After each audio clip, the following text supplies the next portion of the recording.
It is at this point where his penis detaches from his body and starts running around the room. She's not upset that her baby is cursing like a sailor. She's upset because nobody is acknowledging how much he looks like the Pope. Hello. I am very excited to talk about today's topic, which is Bizarro. I am foaming at the mouth. I just cannot, I'm so extremely excited. So, if you do not know what Bizarro is, it is basically a style of storytelling that is meant to be very surreal and satirical. It's basically just weird stuff. I found 3 different books that are all anthologies, and I selected a total of 10 different stories from 10 different authors to discuss today. We have 10 tales of lunacy and nonsense coming at you, so strap in. The first book we're going to look at is called The Best Bizarro Fiction of the Decade. Now, this was released in 2012, so everything obviously is prior to that. I read 3 stories from this book. One of these authors is someone that I just read recently for the first time. Our first story is called The Planting, and it is by Bentley Little. We start off strong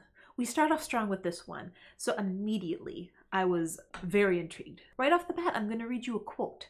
It says, "I planted her panties by moonlight. I watered them with piss." And I'm like, okay, Mr. Little, you have my attention. Let's fucking go. Let's go. Our main character is this man.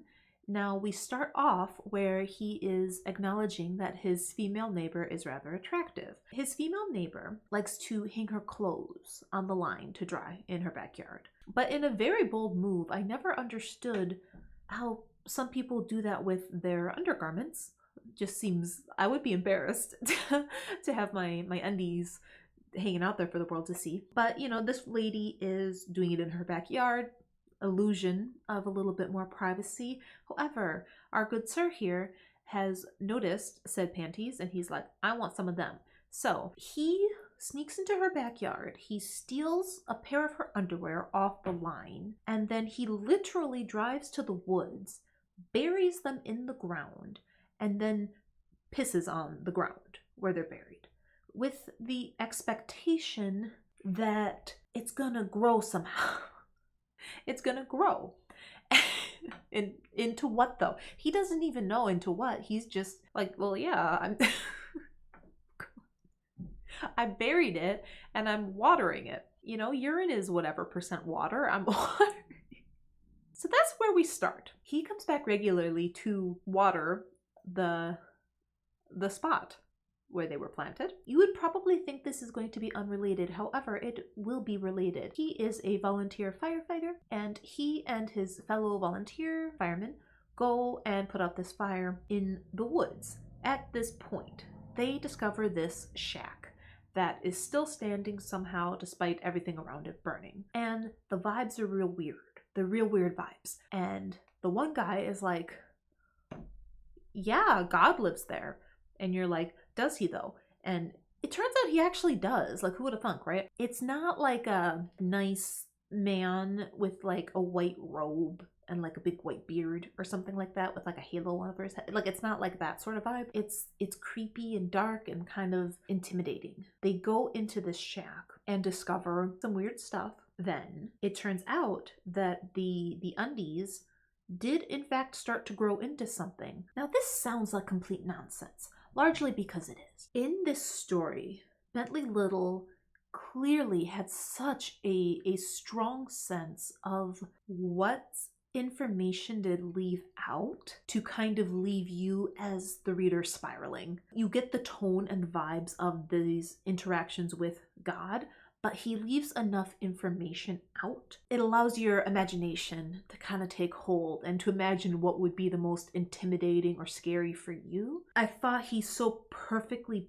balanced enough information that the plot made some level of sense. Like, it wasn't just completely random things thrown together. Like, there is a basic plot here, even though there's elements that are silly. It's enough there that you understand what's going on. It's weird enough to be fascinating and interesting and to keep you wanting to know what the hell's gonna happen here. But he leaves out just the right amount to allow you to fill in the gaps with whatever would be most effective for you, if that makes sense. And I thoroughly enjoyed this story. It started off so strange, but I was not disappointed at all. I started off very strong here, I thought. Okay, now the next story that I read is called Candy Coated by Carlton Mellick III. And I made sure to read this author because when I mentioned Bizarro in that other video, I had several different people recommend reading Carlton Mellick. So I knew when I saw his name, I'm like, okay, perfect. I have to make sure that I read at least one story from him because he must be the face of Bizarro, so to speak. And so I started off with Candy Coated. This story. I am so excited to read more of this author based off of this story. It's gotta be my favorite, certainly. In Candy Coated, we have a man who is a man, and he's like a real like buff sort of gym bro type guy, you know, kind of like a himbo, but his head is a lollipop, specifically tropical sensation flavored, which, to be specific, is a mixture of pineapple, mango, and starfruit. You know, he's kind of got it rough because he desperately wants to be like a ladies' man, but it's really hard because he has this lollipop head. And there's specifically because this flavor of lollipop has been discontinued amongst the regular lollipops. For some reason in this world, truckers specifically like tropical sensation lollipops. And it's been real rough for them since this flavor's been discontinued. So when they see this man with his tropical sensation lollipop head, they cannot stop themselves from just like licking his head. It's really hard. It's really hard for him because he wants to be a ladies' man, and how is he supposed to look like super cool and suave and stuff when you got a bunch of like middle-aged men licking your head? Right? Like, he's supposed to. But he's doing his best. He's doing his best to ignore, because he'll go into like a public place and be trying to talk to a woman. There's just a bunch of men licking his head the whole time. So you figure, like a regular lollipop, his head gets wet and his head is getting smaller because these truckers won't stop licking his head. And so the sucker's getting smaller. So that's a problem. He is able to find his peak success with the ladies when he just kind of lets them do what they want to do and lick his head. And that's kind of the story. I feel like I'm not doing this justice. This story was so ridiculous. It was so funny and silly, but it's attached enough to reality that I can picture it. There's enough there to link it to familiar things that you can picture it in your mind. If this is any indication of what the rest of his stories are like, I am ready. My body and my mind are ready. The next story that I read is called I don't even know if I can say this. Our next one is called The Moby Clitoris of His Beloved by Ian Watson and Roberto Quaglia. What did I think that meant? I don't know. I don't know what I thought it meant, but I definitely didn't think that it meant what it turned out to mean. This is about a man who is really enthralled with trying to eat whale clitoris sashimi, which is a status symbol. No. Which is supposed to be some like frou-frou food in Japan. It's supposed to be a status symbol. It's very expensive. It's weird to get. So he's just like, I'll never be able to afford this in my life. So he comes up with this plot, whale clitoris sashimi. Whale, I don't want to keep saying this. I'm just gonna say sashimi from now on. You're gonna have to follow. Okay. I sell fake sashimi. Then, ironically, I'd be able to afford the real stuff. He gets this idea. If people are so obsessed with eating whale sashimi, then also would it not be... Could you not argue that if apparently this tastes so good, that perhaps the same body part on a human woman to actually eat and consume would also taste good? And he's like, well, I can't harvest those. So he's like, I'm going to...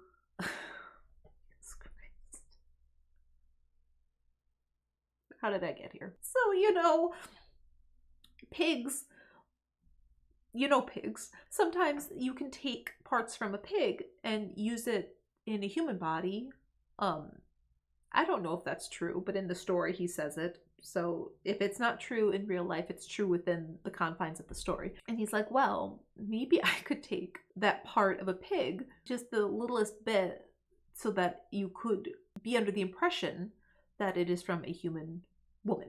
So he comes up with this plot where he's going to sell pig parts under the ruse that it is a woman's part, all just so that he can try to afford whale parts for himself. This was very weird, this experience of reading this, because you are touching on some more serious subjects a bit. They'll be talking at you about just this absolute nonsense, just this super convoluted, very strange logic, but you're following it, but it's very strange. Your mind is in such a fog reading this, and then out of nowhere, they'll bring up female genital mutilation, and it's like, whoa, tone shift. Or they'll talk about more about the subject of hunting. They'll use phrases like compassionately exploding, and it's just this tonal shift between talking about rather serious subjects, but then you don't stay there long and it brings you back to the nonsense. This was just like whiplash. Of course, there could always be an intention for a story to have layers, even if on face value it seems just like silly entertainment. This one though, I think it really seemed like it had the most clear leanings to there being more to it. Again, touching on serious subjects, but also it kind of touches on the idea of selling a fantasy versus a reality. So you're also getting into some like subjects of consumerism, but in just the most absurd logic and reasoning. I think that the stories from this book were the strongest, so I definitely want to read more of the stories out of this book in particular. The second book that I was picking stories out of is called The Best of Bizarro Fiction Volume 1. Okay, so we have 3 more stories we're going to talk about from this one. This is my favorite story from this collection, and this is called A Puppet Scorned by Jamie Kort. This was a hoot. This one also very funny. This is about a pair of sock puppets that live in an attic. Our male sock puppet is Brad, and our lady sock puppet is Camille. Camille is in love with Brad. She is just smitten. They're in love. The whole thing is a lot of euphemisms for spicy time, but they refer to knitting together. So you have these 2 sock puppets. He's a more experienced knitter, so he's showing her the ropes. So yeah, every time that they are knitting together, they're getting spicy, and it turns out that they knit a baby sock that is not quite right. Its measurements aren't correct, and Brad is just repulsed, and he leaves her. He's like, I don't want anything to do with this little freak show. And she's like, oh, gee willikers, like, this is my baby, you monster. It actually gets very dark. Camille, the sock puppet, is a lunatic. Like, it is important to know that. Like, she is scorned. She is the victim in a lot of ways, but she is a raving lunatic, and that cannot be ignored. I really enjoyed this as well. I think it works because it's a short story. If this was too long, I think eventually we put our needles together. Like, I think that would start to get kind of old, but because the size of the story is just right, the author doesn't push it too far. And yeah, so just reading about the romantic traumas of these sock puppets. In case you forgot, I chose these stories based off of the titles. So next up, Sow Beach, a true story of love and sex inside the stomach of a giant space pig by Xavier Garcia. The thing is that you get these absolutely ridiculous titles, but it's always reflective of what the actual story is. That's the beauty of Bizarro, is that the title isn't just to get your attention. Like, the title is what is in the story. Like, it's accurate. You're very confused at first because you have this situation where it's a dating show. I don't watch reality TV, but I've heard of like Love Island. That's like a dating show, right? Like they go on there and they hook up or something. I don't know. But like one of those shows. But it takes place inside of this giant space pig, which is a pig that is in space, that is being artificially kept alive so that they can continue to harvest the stuff from their tusks. I can't think what it's called. Why is he in space? Who's to say? But that's where he's chilling, and they are having a dating reality show inside of said pig. And that is confusing at first because you're like, okay, like how big is this fucking pig? And then you quickly come to realize, well, not quickly, there's like these little hints that I just did not pick up on right off the bat. Eventually I did read into it and I realized that these are tapeworms that are on this dating show. So it's kind of following this romance that they're trying to have for the show. They weren't really feeling it at first, and it's kind of this weird love story about them starting to bond, even though they seemed like opposites at first. Relatively realistic core plot, but it's just the location and like what they are. So you have these details about them walking down the road, but it's slippery and wet because it's like the insides of the pig. They also refer to a serene lake of stomach acid. Why would they be filming a show? Like, there's so many questions that are not going to be answered. It's so unnecessary. Why the pig? Why is it in space? Like, there's just so many things. We're just going with it, man. Just go with it. Don't think about it too hard. Just go with it. Like, space pig? Okay. The premise that is being set for us. We are accepting the setting. We are accepting everything. We're not going to fight it. We're just going to let it happen.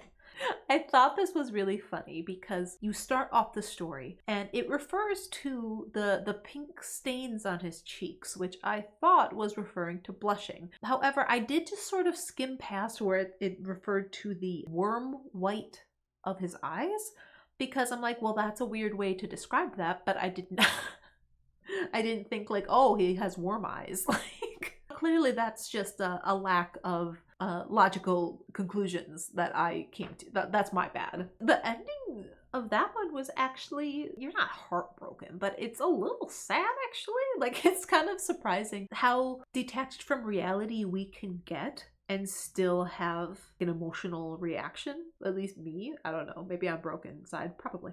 Now, this last one I did choose because I recognize the author again. I have read Megan Stockton before. This is called I Dream of Roger by Megan Stockton. Now this is about a woman named Beth. And in this universe, there's this tree. This tree is referred to as God's little finger. And it's just a tree, and it's there, it's vibing. But if you go up to this tree and you're like, hey, can I have a baby? It'll be like, yeah, okay. And it'll give you a baby from itself. The baby pops out. And so it's become the norm for people to stop giving birth the old-fashioned way, and instead they just go to the tree because it's like safer and stuff, right? Beth has these neighbors who honestly, they seem like perfectly nice people. The Tinsels. They are kind of represented as being the annoying neighbors because everything just seems so perfect for them, that kind of vibe. But they're perfectly nice. In the story, they do nothing to her. She's just jealous, right? It's a human emotion. We all get it. When she sees that the Tinsels have a new baby that they got from the baby tree, she's like, I can't take them just being better than me in every way. I need to get a baby from the baby tree. When she goes to the baby tree, she gets a baby that's real fucked up though. Like, her baby isn't a normal baby. She gets this baby and he just has like the face of a middle-aged man. It's just a baby with a middle-aged man's face. And he talks, even though he's a baby, in a baby voice, but he curses. He's just got a mouth on him. And so she takes this baby, but she's like, this ain't right. Her emotions are so tumultuous because she has this baby, but it's like, of course she gets a baby and it's all weird. And she's very perplexed and she's very upset. Why is no one acknowledging this? I understand that, you know, they want to be polite or whatever, but like, look at him, listen to him. Megan Stockton, this is the third book that I've read from her now, I believe. I find her range rather interesting, that she has, I've read heading into extreme horror. I have read just kind of like a straight up thriller horror type book. And now I've read this. And I find it very intriguing how many different avenues she's kind of dipping her toes into, you know? The last book that I pulled stories from is just the Best of Bizarro Fiction Volume 2. We're starting off strong here. Cthulhu Cometh by Jonathan Paul Butcher. So we start off.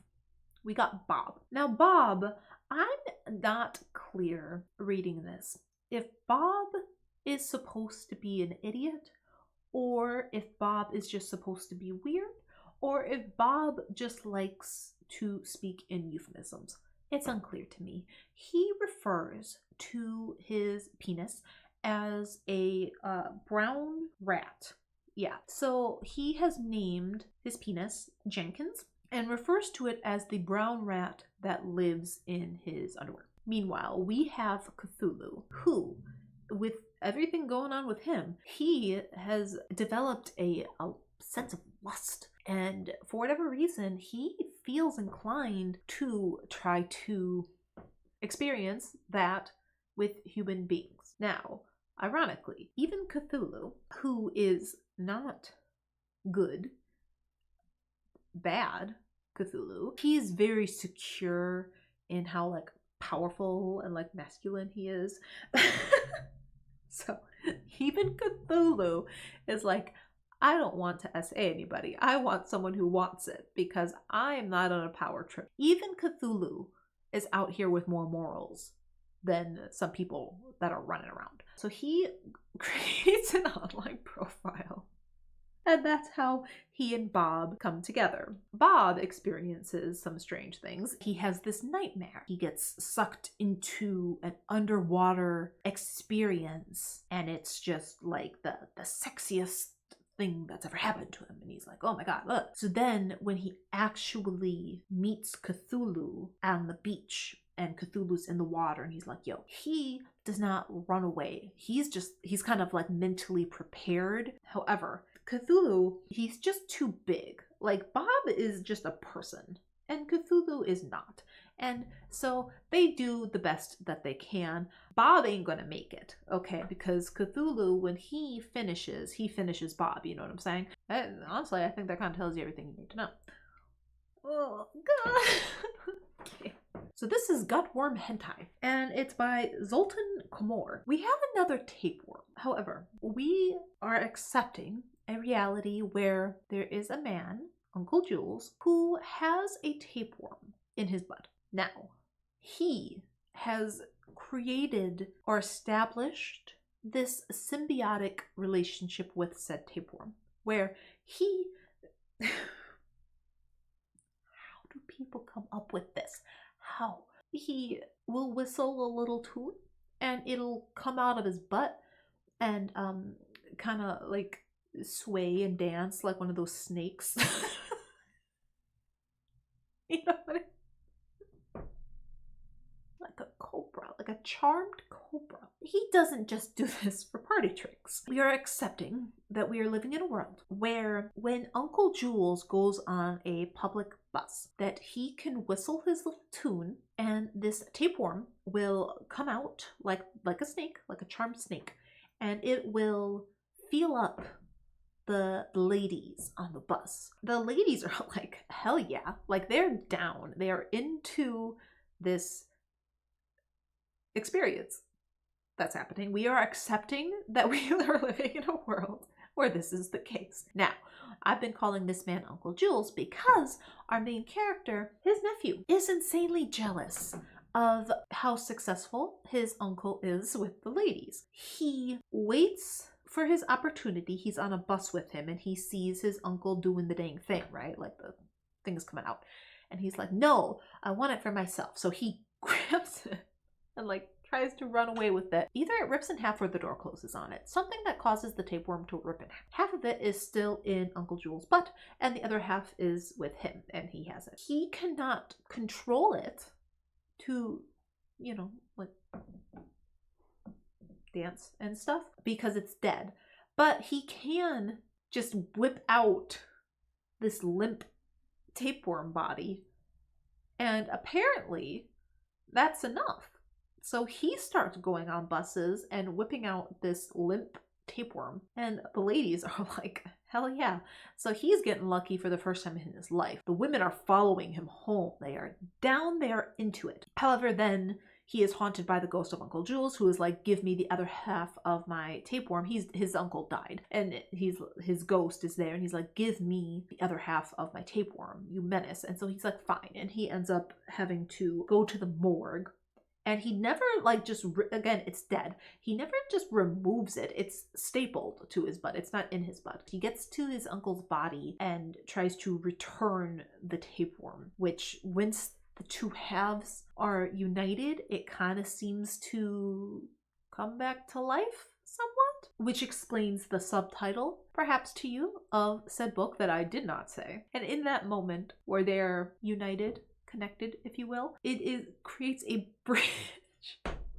It creates a bridge between the living and the dead.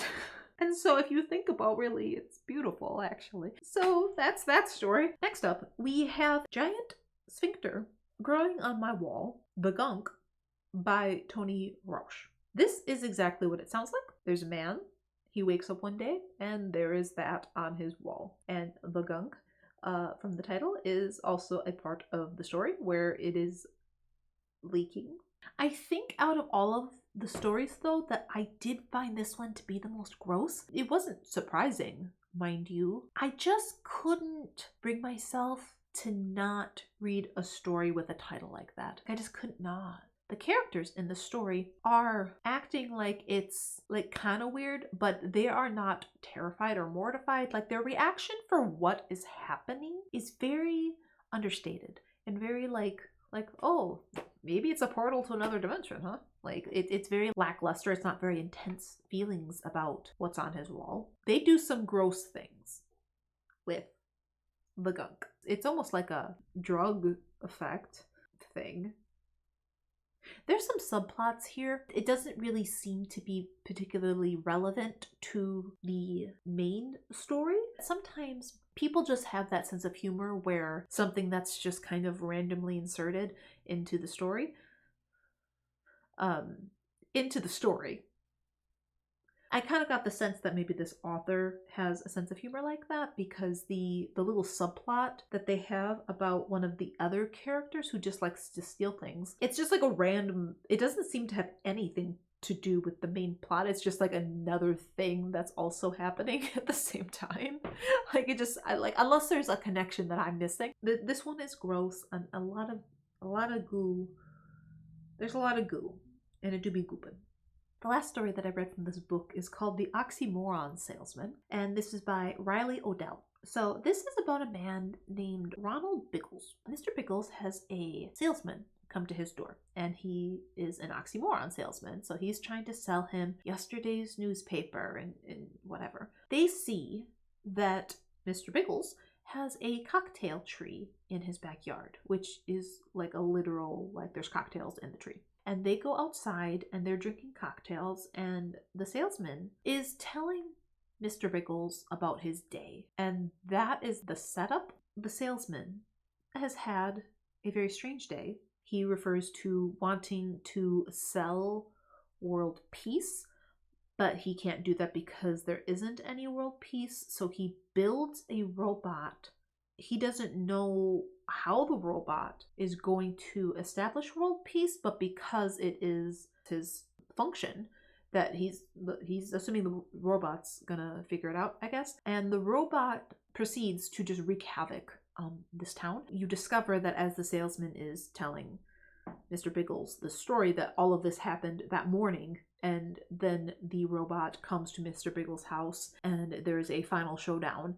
And I really suspect that there's things that I just missed as far as the oxymoron thing. Otherwise, it really did seem like 75% random. So I'm willing to bet that there's just stuff I didn't pick up on and unfortunately didn't get to fully appreciate. Now, I do want to jump back because I originally read a different story from the second book, The Best of Bizarro Fiction Volume 1. I ended up not really liking it that much, so I didn't want to spend a lot of time on it. However, I don't want to be a channel that only talks about the things I like. I want to be transparent and I want to be honest about just things that don't really work for me. So I do want to kind of briefly touch on the one that I didn't really care for. And that one was called Everything Will Be Fine When the Squibbles Are on Fire by Madeleine Swann. My issue with this is that the base, the core plot is that you have a man and a woman who work together. They hook up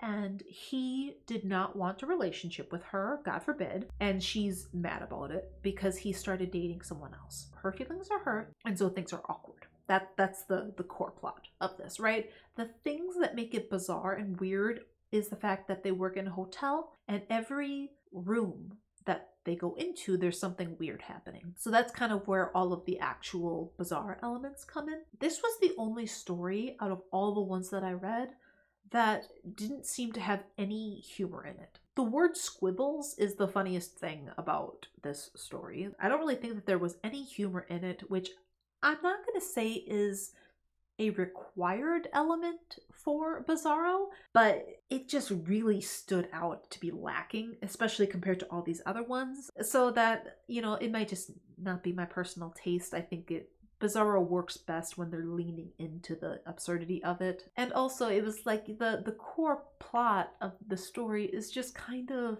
banal. And so when you have a story that the heart of the story is kind of so common and not really exciting to read about, and then the bizarre elements aren't funny, I didn't really care for it. I think I would have been less critical if this was not meant to be part of the Best of Bizarro anthologies. If this was someone who was trying to write Bizarro for the first time or something, I would feel differently. Unfortunately, I didn't really care for that one, but all the rest were just okay. So that was all of the Bizarro that I read so far. I had such a good time reading these. These were almost all of them besides the one, were so funny. I was laughing so hard reading these. So creative and silly and just nonsense. And it was so fun. I'm definitely very intrigued to read more of this genre in general, but specifically the Carlton Mellick story was my favorite. And so I'm definitely planning on reading more of him in particular. It's very adult content, but done in a very playful way. If you're still here, thank you so much for watching. I really do appreciate it. And maybe I'll see you the next time around. Bye. If this is any indication,